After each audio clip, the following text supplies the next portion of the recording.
Brian Sharpe. Chair calls Brian Sharpe.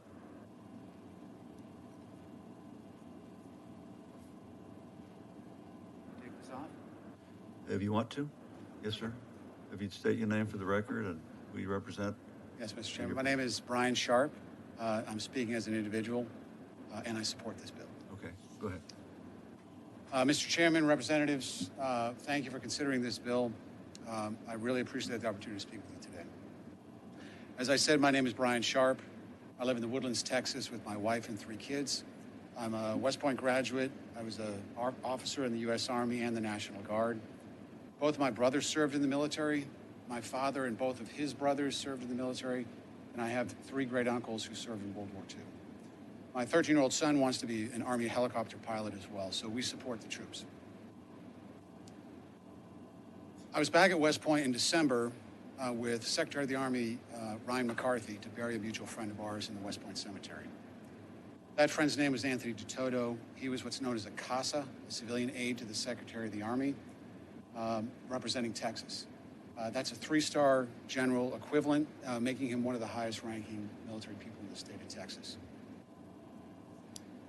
I can say with a great deal of confidence that the active military, the vast majority of the active military, retirees and veterans would support this bill. The rank and file of the U.S. military supports this bill. I met my wife at Yale University. We both got MBAs there. She's a pretty smart cookie. And when I told her I was coming here to speak with you today, she asked, why would any state legislature not support this bill? It's just following the rules. If Congress declares war, we deploy the Guard. If Congress doesn't declare war, we don't deploy the Guard. It's that simple.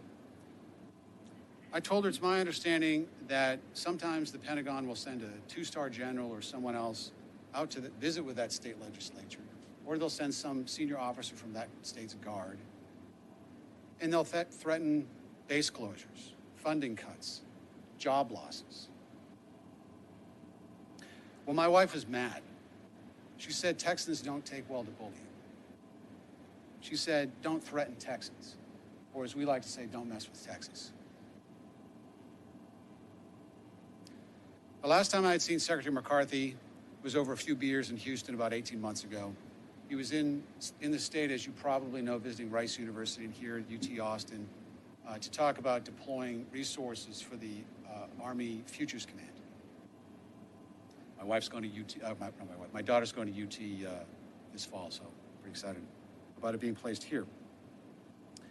So I know there's a lot at stake. These kind of resources are important to the state. These kind of jobs are important to the state. And we all appreciate how difficult it is for you to make decisions on behalf of all your constituents. But Texas is different.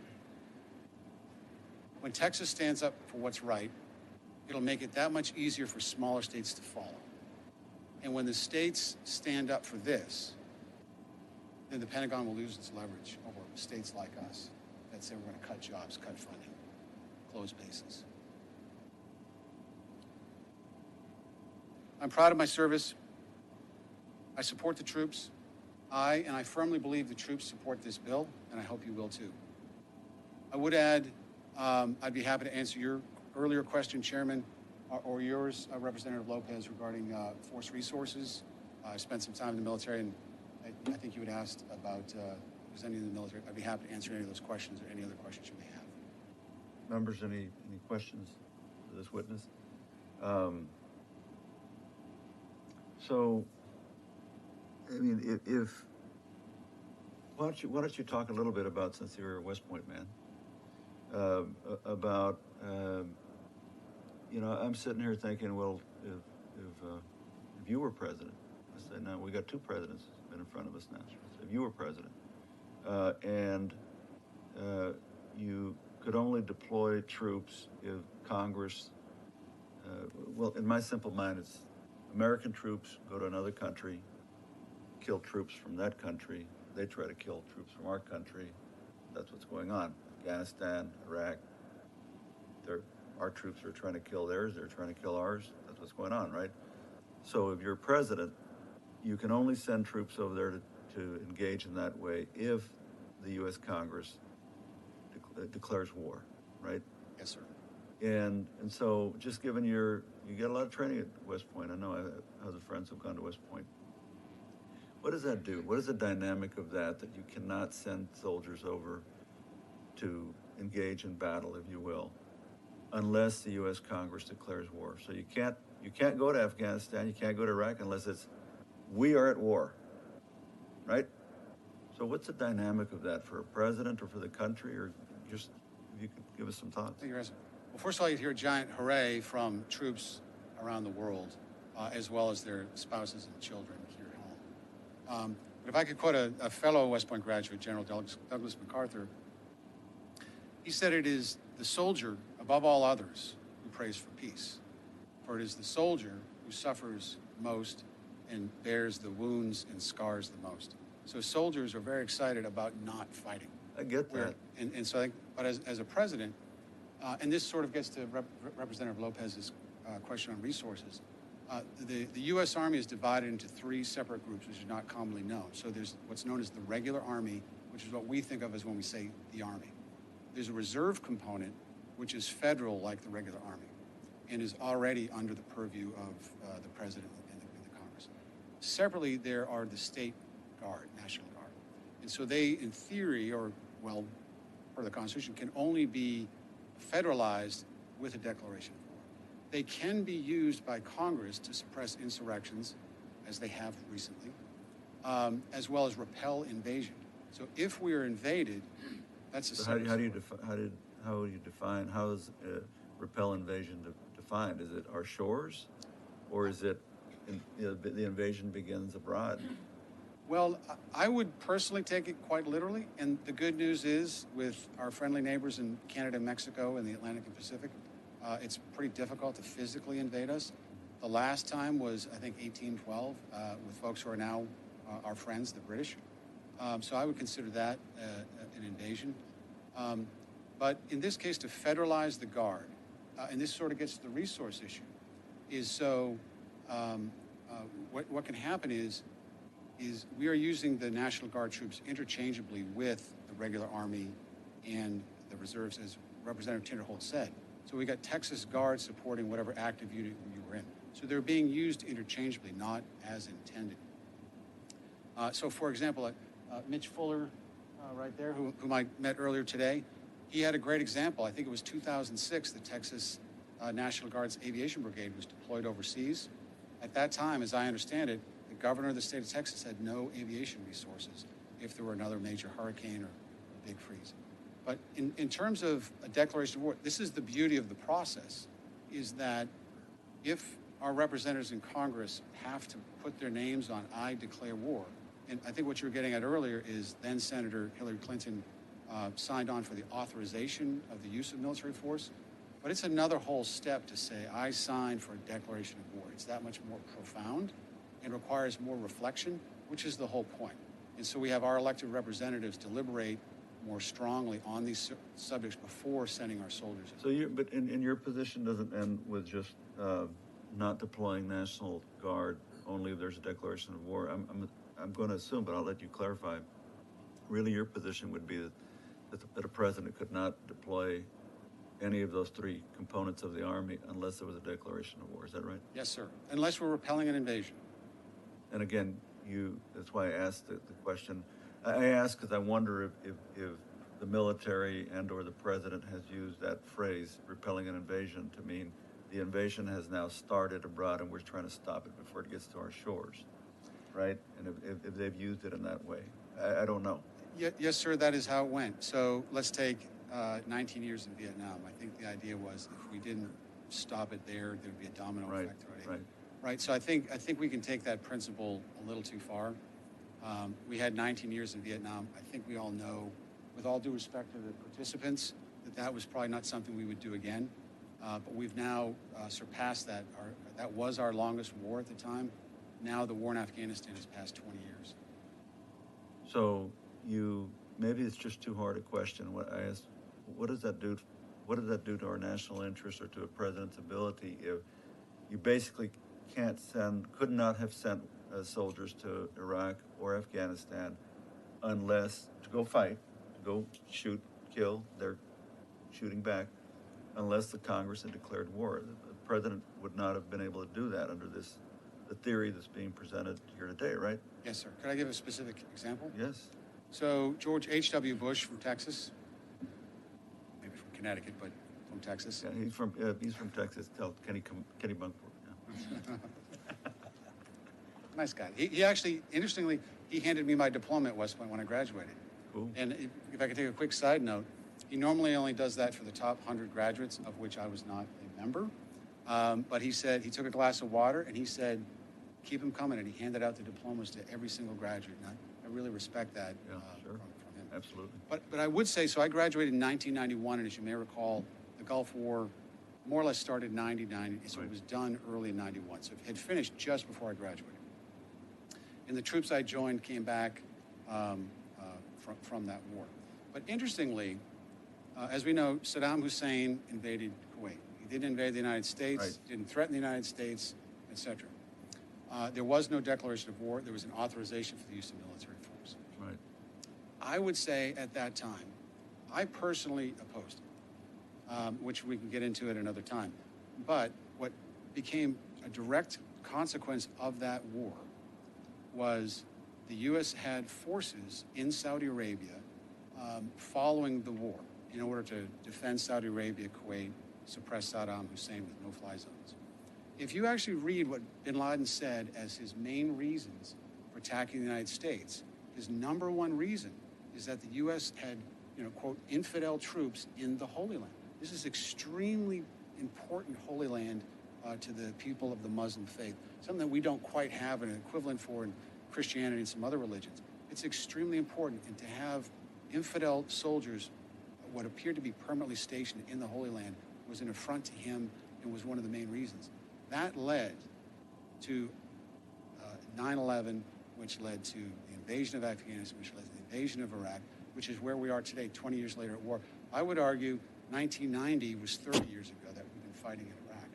And so had the president, George H.W. Bush, had to go to Congress and say, I as president am asking you to declare war on Iraq, I think we might have had a different outcome. I'm not saying we would have, but we might have had a different outcome where they said, well, I'm not quite ready to sign off on a declaration of war. And guess what wouldn't have happened? The troops that died then and the 6,000 or 7,000 troops that have died since, let alone the untold misery for all the people in those regions, would not have happened. I think we'd be in a much better world today. Can you remind me, if you know, because I'm going to assume that somebody has gone, by the way, let the record reflect, Representative Morales is here, that this has been challenged in front of the United States Supreme Court. I'm sorry that I don't remember that we're essentially at war without a declaration of war. I mean, if it looks like a duck, quacks like a duck, all that stuff, right? And so, do you recall if the U.S. Supreme Court in the last 20 years has heard a challenge to either Iraq or Afghanistan and saying our troops are there illegally? I'm not aware of that, sir. I would say my educated guess is no. My sense of the Supreme Court is they try to stay out of what would be political decisions. Yeah. They would leave that decision to Congress to decide, but I don't. Well, the basis of this discussion today is, it seems to be firmly planted in the Constitution. That's why I'm wondering. It is. As are your arguments that we should not be doing this because of the Constitution.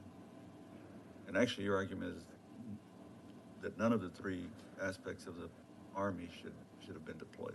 Yes, sir. Because of the Constitution. Yes, sir. So I have to think that somebody's challenged it and it maybe didn't get far. I can't imagine that it hadn't been challenged by someone. But we'll find out. Slayton. Yeah, Mr. Tenderholt. Thank you, Mr. Chairman. I'm going to try to bring this into a kind of full circle. So first I want to start with, how many years did you do in the military? Everything combined. The commitment when you graduate from West Point is 5 years. I graduated in 91. We had won the Gulf War, the Cold War had ended, and they downsized the military and said, you get out after 3. I remember that. So I spent my last 2 years in the Vermont Army National Guard. So I was at Yale, that's where I met my wife, and I'd have to go to Vermont. It turns out it's a little more than 1 week in a month, 2 weeks in the summer, so she thought I had a little something going on up in Vermont. What I'm getting at is, you spent a good sum of years in the military. 3 to 5 years, depending on the economy, yes. So there's three essential elements. There's the active duty, which everyone knows the president and Congress have control over in the Senate, right? And then you've got the reserves, which are really, generically speaking, they're intended to augment the active duty when they are deploying over and over and over. They backfill them at their installation they left, or they go overseas and deploy. And then you've got the National Guard. Title 32 and Title 10 money. Title 32, I believe, is the state funding, assisting with state disasters, things like that. And then the president can nationalize or say, you are now under Title 10 and I can deploy you. So I think the essential part of this bill is, what he's saying is, we will not allow you to activate our National Guard into Title 10 and deploy them without an act of Congress. My question to you, I believe this is legally, ethically, and constitutionally the right answer. But the crux in it is, I don't think we have ever had a president that wouldn't do what I'm going to say right now. They would say, I'm activating you using Title 10 money regardless. So even though this is the right thing to do, even though I think it's the right thing to do you think that any president would say, too bad, so sad, we're going to activate you into Title 10 and you're going anyway? Even if we pass this, I think this is the right answer to pass it. But do you think that the National Guard troops would end up deploying anyway? In the current environment, probably yes. But the first person that comes to mind is Ike, also a West Point graduate. So commander at D-Day, President of the United States. And I remember... in Texas. Excuse me? Born in Texas. That's right. Well, the reason I'm asking that question is, this isn't about the active duty or the reserves. This is strictly about the National Guard. And it's about transferring them from Title 32 money to federal Title 10 funds and putting them under the national defense. And I think the answer is probably what you were getting to, which is yes. I think almost every president would say, too bad. I agree with you. I think this is ethically, legally, morally, and constitutionally right. And I agree with you too, that almost everybody in the National Guard would agree with what you said, that, yeah, I don't want to leave my family for 12 to 18 months. I missed a lot of my kids' lives, right? But I think the answer I was looking for is the president would do it anyway. Unfortunately, that's what the record supports, yes. Mr. Chair, Ms. Scriven-Hawkins? question for you, since I'm looking for some expert advice, okay? Taking aside the whole idea of any partisanship, as we, as legislators, look at issues, we want to make sure we also look at the short and the long-term impacts, as well as the potential unintentional consequences. So I ask you unbiasedly, what are the potential unintentional consequences, or have you thought about it? I have, yes, ma'am. On the partisan bias side, if I could spend a second on that and then answer your question directly, if I may. A friend of mine who's also a West Point graduate, he ran the presidential campaign for Dennis Kucinich. He's on board. Plenty of friends who are affiliated with Ron Paul, they're on board. So this is not really a left-right thing. In fact, I would suggest left-right support this, and the heartland of America supports this. Thank you, ma'am. Unintentional consequences. I think the clear one is what I said in my prepared comments, was that someone comes and visits you after this event and says, we're going to close bases, we're going to cut funding, you're going to lose jobs. The Army Futures Command, maybe we'll put that in Tulsa. So I think that's the unintended consequences, is they'll say, if you support this bill, these are the consequences. Ms. Buckley? Thank you, Mr. Chairman. Do you think another unintended consequence could be if you took this group of professionals out of the mix, sort of an increase, an unintentional increase in the op tempo of our active duty, our reserve, because these troops are playing vital roles, and so now, I mean, I agree with Representative Tinderholt. I mean, in my belief about what we should be doing nationally, but in a practical matter, could this not impact our active duty troops in a negative fashion? Yes, sir, absolutely. And I would argue that's an intended consequence. Because when you take the National Guard, the Texas Guard out of the equation, then the federal government will rely solely on the regular Army and the reserves, and they will say, we don't have enough troops, we don't have enough funding. They will then have to make hard decisions to say, do we want to spend more money in Afghanistan, or do we want to spend more money on schools in downtown Austin? And so that's I would suggest is an intended consequence. Mr. Tenhold? But I think another unintended consequence, because all of us are going to be on both sides of this coin, right, is going to be what we mentioned. Won't they just take our armor and our infantry and our helicopters and move them to Kentucky or Tennessee? Because National Guard Bureau really has control of them. They provide the masses of money, right? So one of the unintended consequences of doing the right thing is that they move them so that they have control of them again. Yes, sir, I think that's exactly right. And that's where I think Texas leadership can help. The country will look to Texas for leadership on this issue. We've got one of the largest military populations in the country. We've got all these bases. And if Texas stands behind this, maybe Kentucky will too. Maybe West Virginia will. Maybe others. And then the Pentagon will lose its leverage. Or as my wife Lisa said, it will lose its bullying power. Because that's exactly what it is. And I think if we start here, other states come on board, they just lose that ability. Members, any other questions? Thank you for everything, for your service, and for being here today. Thank you, Mr. Appreciate Chairman. Thank you, representatives. Yes,